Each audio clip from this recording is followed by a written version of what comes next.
Et on commence votre journal par une naissance. Et oui, ça y est, elles sont arrivées, ce sont des jumelles. Le faire-part a été envoyé par BFM TV pour annoncer, après Paris et Lyon, le lancement de ces deux nouvelles chaînes d'infos locales, BFM Grand Lille et BFM Grand Littoral. Or, ces deux chaînes qui existaient déjà dans la région, elles s'appelaient Grand Lille TV et Grand Littoral TV, mais avec l'entrée dans leur capitale du groupe Alstis, qui détient donc BFM TV, les deux chaînes changent de nom, mais pas seulement. Qu'est-ce qui va changer? Nous avons demandé à Philippe Antoine, c'est le directeur de rédaction de BFM Région, de nous l'expliquer et il y répond à notre question au micro d'Alexandre Omar.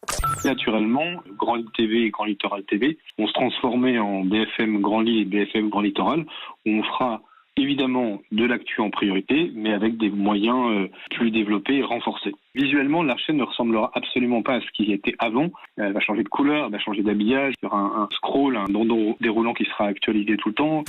Donc plus de moyens, vous l'avez entendu, une vingtaine de journalistes va traiter l'actu en continu. À qui et à quoi ces deux nouvelles déclinaisons de BFM vont donner la priorité? Philippe Antoine nous répond. Notre promesse, c'est que en regardant BFM Grand Lille et Grand Littoral, c'est de savoir ce qui s'est passé ou ce qui est en train de se passer dans ma région, l'information économique, l'information politique, les élections municipales dans quelques semaines. Voilà, on va être très présent avec une émission tous les jeudis soirs 18h30, 19h, avec aussi des débats, des émissions culturelles, du sport. Il y a une région là aussi, il y a une actualité foisonnante en sport, le foot, le LOSC, Lens qui va sans doute remonter, j'espère, Valenciennes, le Brexit qui vient de commencer. Donc toute cette actualité-là, on la délivrera.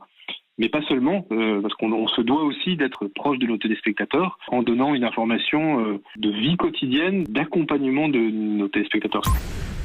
Voilà, des téléspectateurs qui pourront donc suivre une matinale, 6h30 ou 9h30, un rendez-vous du soir pour savoir ce qui se passe dans la région, et évidemment le traditionnel aussi, connaître la météo, les conditions de circulation, le trafic des transports en commun.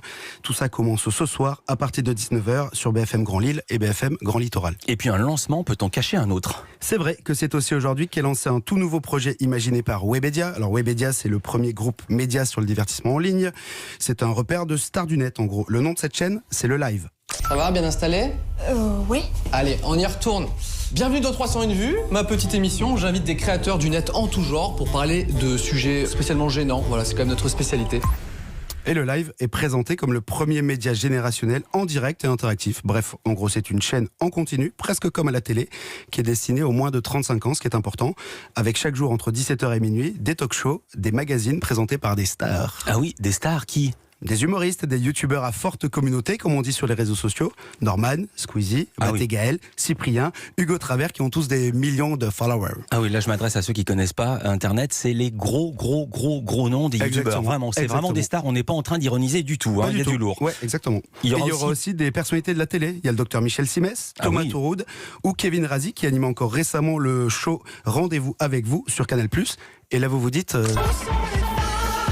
Ah oui, tiens, mais bonne question. Elles sont aussi un peu moins nombreuses, ceci dit. L'humoriste Laura Fulpin, la comédienne Audrey Pirot, l'ancienne Miss France Marine L'Orphelin, ou encore Agathe Auproux. Agathe Auproux qui d'ailleurs a quitté l'émission TPMP de Cyril Hanouna il y a quelques semaines à peine et qui co-animera un talk-show quotidien pendant 2 heures. Et alors où est-ce qu'on peut voir cette chaîne? Alors c'est bien simple, partout. Le live, voilà. C'est en direct et en replay sur YouTube, Facebook, Twitch, Twitter, Dailymotion, mais aussi sur un site et une application dédiée. Et ça commence donc ce soir à partir de 18h. Et le magazine Gala, lui aussi, fait son live. Oui, Gala se diversifie. Le magazine des stars sur papier glacé organise ce soir une grande soirée Gala Live dans un théâtre parisien. Le principe, 13 personnalités seules sur scène face à un public de 500 personnes vont à tour de rôle se confier sur un moment marquant de leur vie. Alors comment ça va se passer? On a demandé à Mathias Gürtler, c'est le rédacteur en chef de Gala, de nous raconter.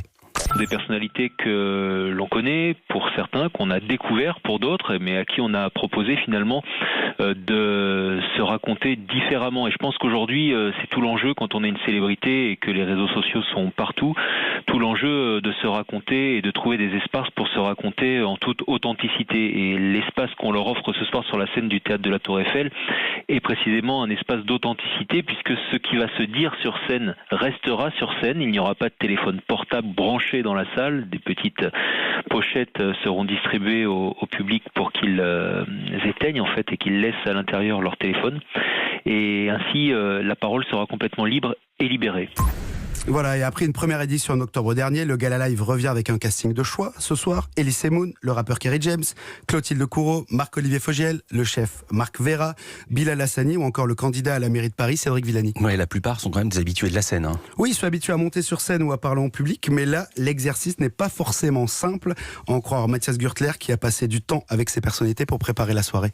Même les plus habitués sont toujours un peu décontenancés quand ils se retrouvent sur la scène du Gala Live. Il y a beaucoup notamment d'humoristes ou de gens aguerris aux médias et à la parole en public qui seront sur scène ce soir, et pour autant quand ils sont sur scène pour parler de leur enfance, de leur parcours d'homme, de leur parcours de femme, tout le monde redevient finalement le garçon ou la fille qu'ils sont dans la vraie vie en fait.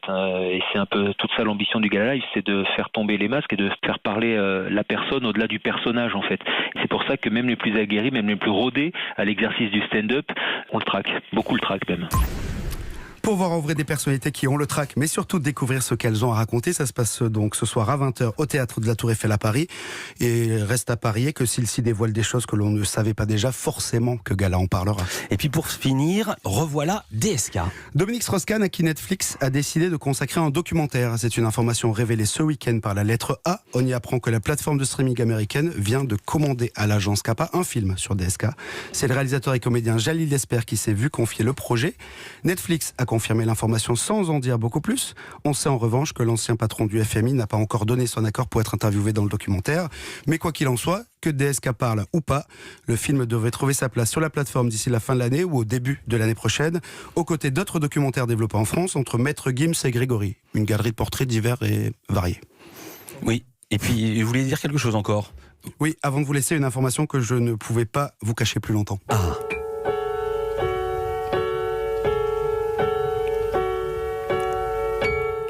Oui Philippe, c'est la bonne nouvelle de ce lundi matin. Les feux de l'amour vont continuer de brûler. Mais oui. The Young and the Restless, le soap opéra américain qui diffusait chaque matin sur TF1, vient d'être renouvelé pour 4 saisons supplémentaires par la chaîne CBS qui l'a lancé en mars 1973. Oh, c'est une longue histoire. Qu'est-ce que tu veux dire par là ? Eh bien, je veux dire que c'est une longue histoire. La série va passer le cap des 50 ans de diffusion. Dingue, mais les premiers, ils sont décédés. Les premiers comédiens, ils sont plus là. Je vous confirme. Merci Benjamin Delsol. À demain. À demain. Il y a toujours Victor Newman.